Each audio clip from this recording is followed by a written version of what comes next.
Gavin McKenna, Ivar Stenberg, Keaton Verhoeff. Who should the Jets choose if they were to land one of the top three picks in the NHL draft?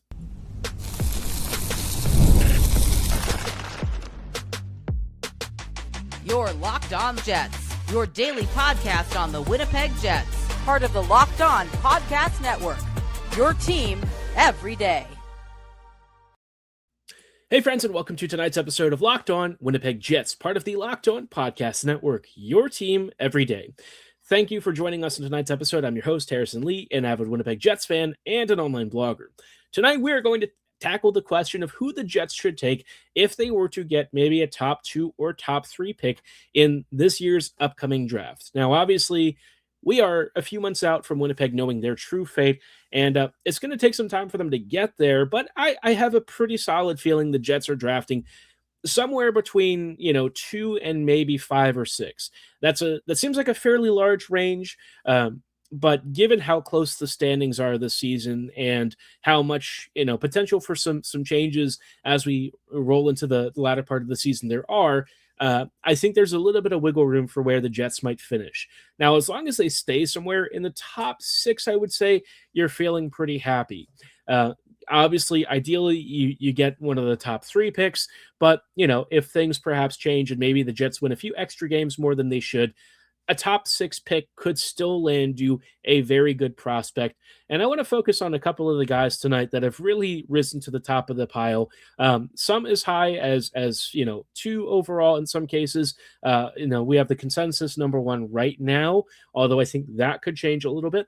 And let's start off with Gavin McKenna. I think McKenna is going to be one of the more lightning rod sorts of players when it comes to a lot of the public discourse.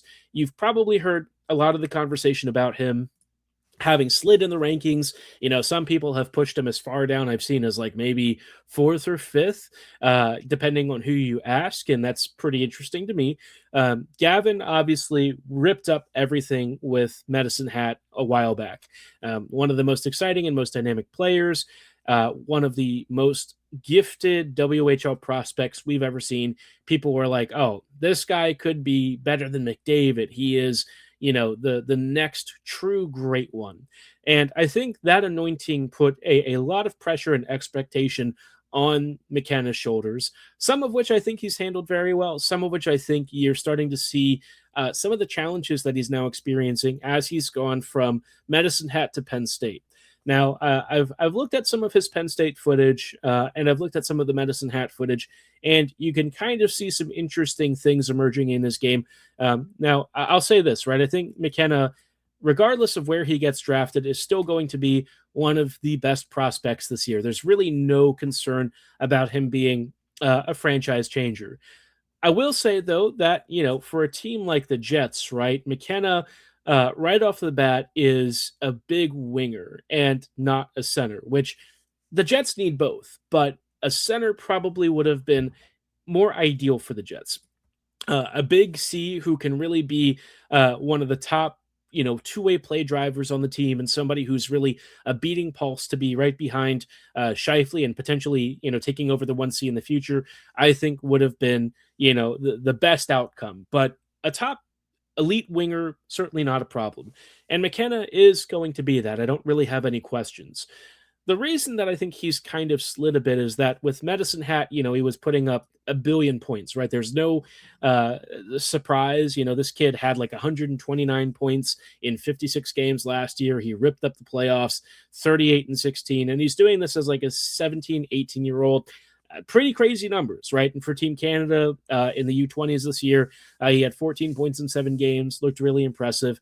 Last year's World Juniors didn't really have as much of a role, but obviously this year, a little bit of a different story. The World Juniors didn't end well for Canada, but McKenna was still a very big part of that team. And for Penn State, he's at 24 in 20, which I think some people have viewed as kind of unimpressive. And some folks have done a little bit of digging into what's been going on with him. And, remember when we were talking a little bit about Brad Lambert a couple of years ago, I often said that he's the sort of player where when a team is not really being managed and coached well, he suffers the most. McKenna might be going through some of that. Now, I'll say right off the bat, I think McKenna has a lot of his own issues, right? some of his engagement on shifts isn't as much as you'd like it to be, right? It needs to be higher, whether defensively or offensively. You'd want him to be a little more active, a little more pressure. You want him to constantly be moving. The sort of engagement and effort level at times that I see from some of his games and some of his shifts from the footage I've been able to find reminds me a little bit of Kyle Connor. He's got some of that in him, and that includes occasionally not being as locked in on defensive assignments and man-to-man coverages. That's fine. I don't necessarily need him to be a shutdown winger, but when it comes to offensive forechecking and stuff, he's not always at some of the spots that you'd want. Now, the reason I brought up the Lambert thing was because there's also a lot of times where McKenna is just being victimized by Penn State kind of not really being that good of a team, at least the way they're playing. They might be, an upper-ranked squad, and certainly they look good on paper, but with some of the lack of puck support and man support that McKenna has, he is often trying to engage like three different dudes almost by himself. He'll lead zone entries. He's the first guy on the forecheck in the OZ, and usually it's him versus like 3 or 4 opposing skaters, which is not really that productive. And I often see some of that Ehlers in him where he tries to pass into empty spaces where he thinks somebody was naturally going to fill in and where there should frankly be a line mate. But it just seems like Penn State doesn't always have that aggressive up-tempo mentality. Some of the line changers are slow. Some of the defenders play a little bit more passively and a little bit more conservatively, which means McKenna is kind of expected to do more by himself.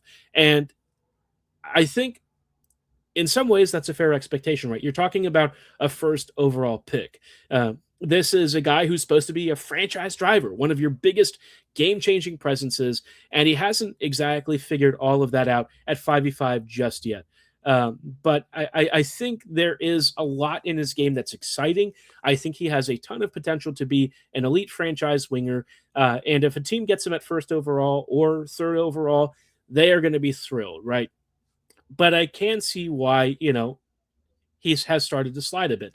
I think he's maybe not the McDavid that people expect him to be, but he's going to be really dang good. And any team that gets him anywhere in the upper ranks is going to be thrilled. If he falls to the Jets, should Winnipeg maybe not win the first overall pick, that would be fantastic. You would be running to the bank. You'd be having the laugher of a lifetime. If the Jets get him, he's going to be fan-friggin-tastic, and you will not be upset one bit. Right now, he is still the consolidated elite prospects #1 ranked player. I think that's pretty fair. He has been there for most of the year, but he's got some competition. There's a guy behind him that's kind of starting to put up some results for folks that I think is almost undeniable. Ivar Stenberg, he has really risen the ranks. He's been around top 2, top 3 almost the whole year. Some prospect scouts have him a little bit lower, maybe towards the back end of that top 10 ranking. But basically, most people have him at second or third overall. And he is kind of making, in my mind, a pretty good case to potentially go even first overall. Stenberg is also a winger, and there are some differences to his game compared to McKenna. Listen, right, no matter who you get here, you're going to be very, very happy. But I want to talk about why Ivar, the not-so-boneless, might be the guy that the Jets should go for instead. Chat about that in just a brief moment. There's nothing like being near the ice during hockey season. The speed, the hits, the atmosphere, it's unmatched. Watching at home is great, but being in the building is a completely different experience. The only thing that used to get in the way was actually getting tickets. Long queues, endless screens, and prices changing at checkout. That's why the Gametime app gives the advantage back to fans. It's the hack for unlocking amazing NHL tickets and experiences in just a few steps. I've used Gametime when I was buying Ravens playoff tickets a few years ago. It was fantastic. I actually got panoramic seat views, so I knew what I was buying. There was no mystery, and they showed me one of the best value seats in the whole stadium, especially because prices were competitive and high. And priority fees are included, so you know your total upfront with no surprise fees at checkout. And you can find NHL tickets as low as $25. They even have zone deals that give you special extra deals in certain seating sections. you'll find ways to save money that you didn't even think were possible. So take the guesswork out of buying NHL tickets with Gametime. Download the Gametime app, create an account, and use code LOCKEDONNHL for $20 off your first purchase. Terms apply. Again, create an account and redeem code LOCKEDONNHL for $20 off. Hey friends, and welcome back to this episode of Locked On Winnipeg Jets, part of the Locked On Podcast Network, your team every day. Every day, thank you so much for rejoining us on tonight's show as we're chatting a little bit about some interesting prospect stuff, especially with the top 3 picks. Obviously, we just talked about Gavin McKenna and why he is in many ways still the number 1 overall pick and still one of the most exciting young prospects we've seen in years. But he's got some legitimate competition in the form of Ivar Stenberg, a guy that I think is going to start pushing up the rankings, potentially challenging McKenna for first overall. So what makes Ivar so special? Why would he challenge number 1, first overall, one of the most consensus number 1s we've seen in some time, who started to slide a little bit in some assessments? Why is Stenberg up there? Well, for one thing, Ivar is already playing against men. As an 18-year-old, he is playing in the SHL. He has been on an unholy tear, 26 points in 27 games. And I want to tell you right now, that does not happen for teenagers. The SHL is a very difficult league. It is hard for teenagers to ever make a solid impression there. You're often talking about, young kids kind of struggling to even get minutes in the SHL. It can be a real challenge. You're playing against physically more mature 28-year-olds, 30-year-olds, guys who have been at this for a very long time. And the competition level in the SHL is high, right? Obviously, it's not on the level of the AHL, perhaps, or some of these other elite leagues, but it is one of the best leagues out there. And if you're pacing in scoring leagues on the level of Leo Carlson or Daniel Sedin or Victor Hedman, yeah, you're probably a pretty freaking great prospect. And that's where Stenberg's kind of company is. He's been historically he's on a historically great pace. He'll be one of the top SHL scorers in his age bracket at 18 by the end of the season. So he is already in very rarefied air. And if you're wondering why stylistically he might actually be a better pick for the Jets, for one thing, both he and McKenna have some surprising similarities when it comes to being playmakers, right? They love feeding that low slot area. They are perhaps, elite snipers in their own right, but, they tend to be guys who are accumulating loads and loads of assists, especially against stiffer competition. They might not be scoring loads of goals themselves, but they are making those excellent, cross slot feeds. They're hitting sick diagonal angles, behind the back passes that very few players have the creativity and puck handling to do, and creating space for their line mates in ways that not many players can. Where I think Stenberg has perhaps an interesting advantage, and he's not the biggest guy, he's only 6 foot, but he is very hard to knock off the puck. Where McKenna is maybe not as physical, I feel like Stenberg has this bizarre stockiness to him that I don't think he's actually that stocky, but it kind of comes off that way, right? A lot of people attribute it to his really strong edge work and skating. He's got excellent balance. He's very hard to get the puck off of when he's in control. And you often see him towing the line on the opposing blue line, hugging that area, trying to create extra space and separating from, opposing skaters with a quick pivot. He does a lot of very nifty little plays in tight spaces, and uses that great balance and strength to make sure that the puck just does not leave the offensive zone. He's kind of, in many ways, like McKenna, an offensive siege machine, does not want to let you have a moment's peace.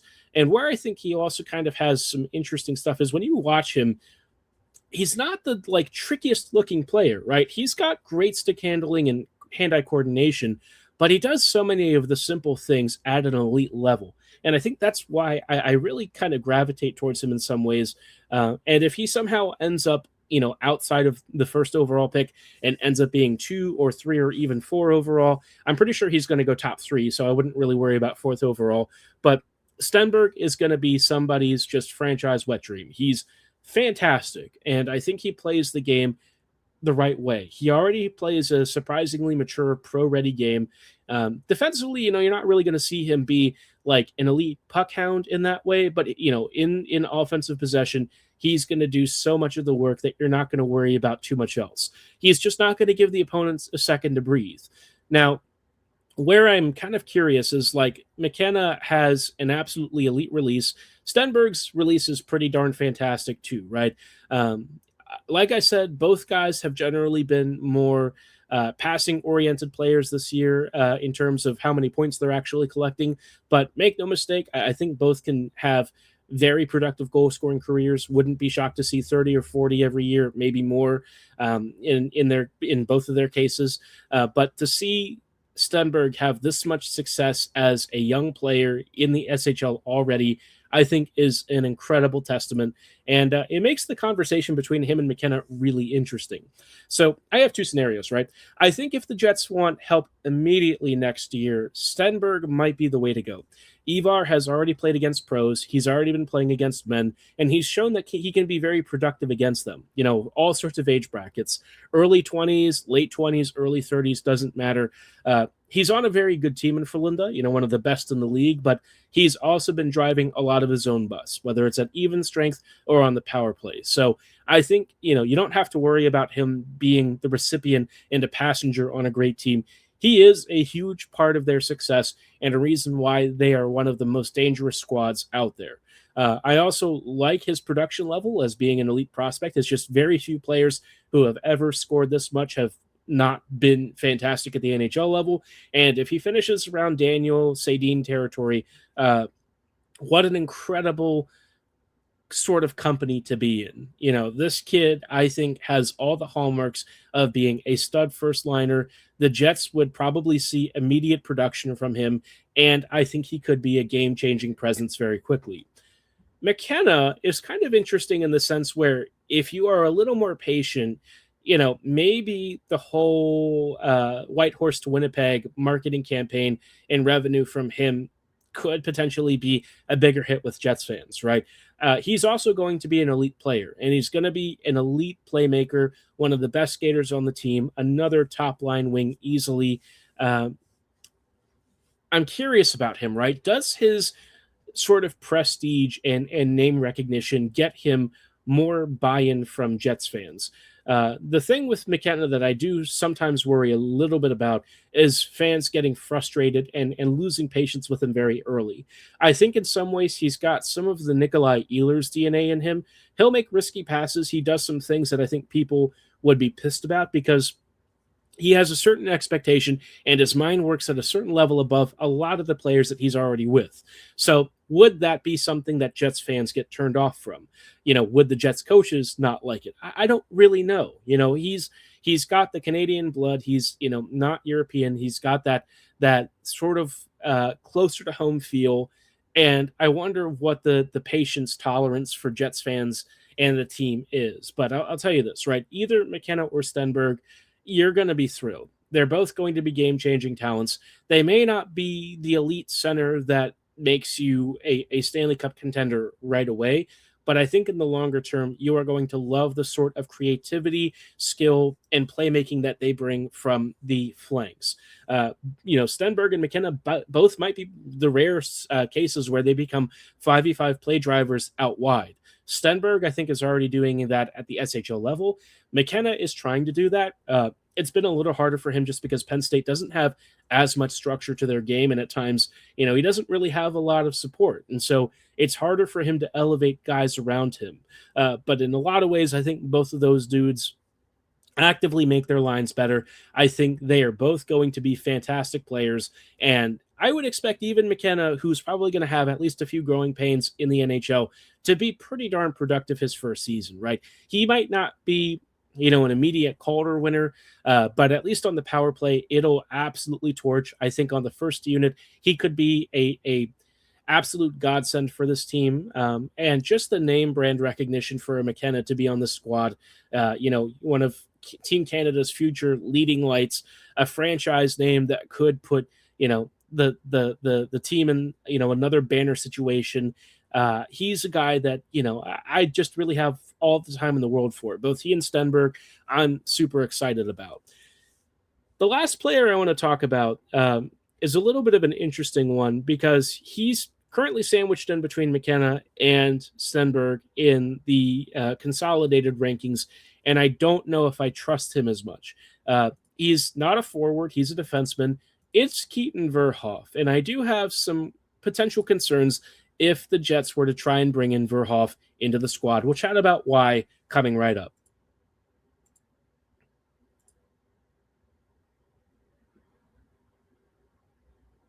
Hey, friends, and welcome back to this episode of Locked On Winnipeg Jets. We are just closing out tonight real quick with some, top 3 pick overall stuff. Obviously, the Jets are likely to get a very high pick this year. We still don't 100% know just how high it is, but it's going to be high, and that's going to be pretty darn fantastic for Winnipeg, needing an elite prospect and future player. There's a guy, though, in the top 3 that I've got some concerns about, and not because he's a bad prospect or anything, but Keaton Verhoeff at second overall, I think, is a potential problem for the Jets. If Winnipeg was to get second overall and they have a choice between McKenna, Stenberg, or Verhoeff, depending on who came, first overall up front, Verhoeff is probably not the name that I would run to immediately. I'd actually look elsewhere first. Keaton is, right? He's a very good prospect. He's a 17-year-old defenseman. He's right now playing roughly second pairing to fringe first pairing minutes for North Dakota. And he's had a few points, like 12 points, I think, in his first 20 games. And when you look at his production with Victoria last year, 45 points in 63 games. He was almost a point per game in the playoffs. Big 6'4", mobile defender, very smooth skater, big right-handed shot.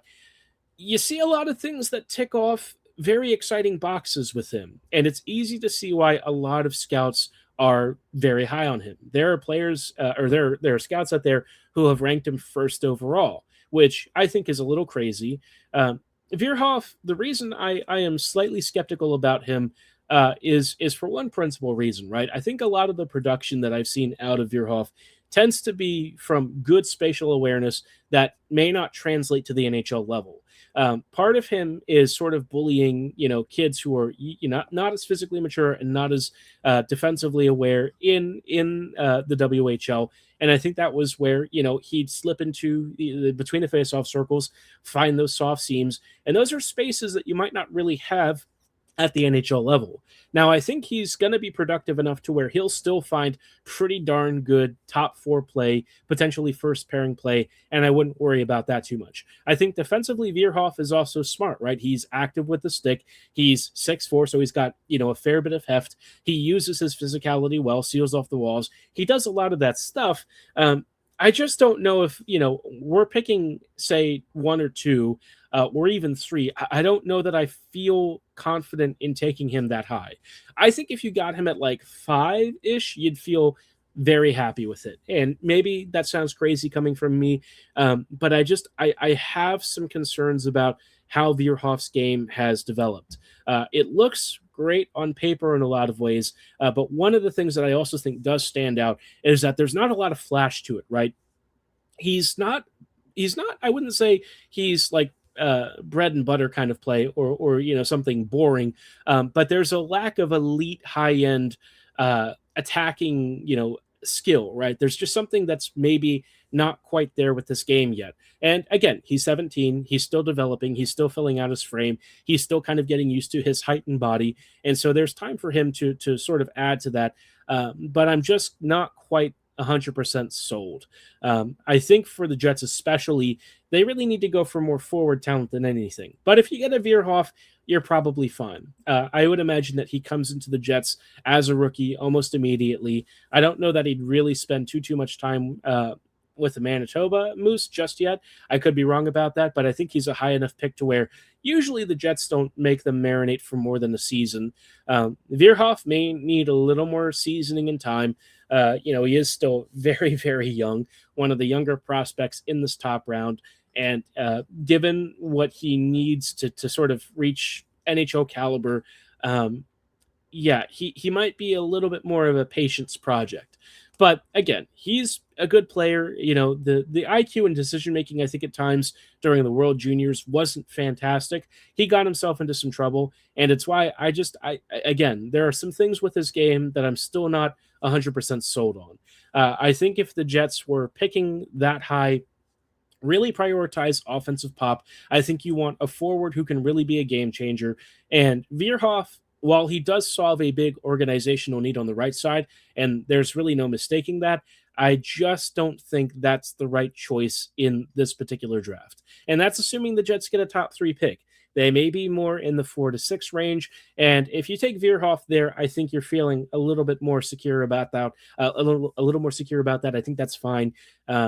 But again, if the Jets can find a way to get Stenberg or McKenna to the system, to me, that's the more valuable thing. There's also a guy that's just a little bit outside the top 3 in Tynan Lawrence, who I would also have a lot more time for. We're going to talk about him and a couple of other potential prospects for the Jets on tomorrow's episode.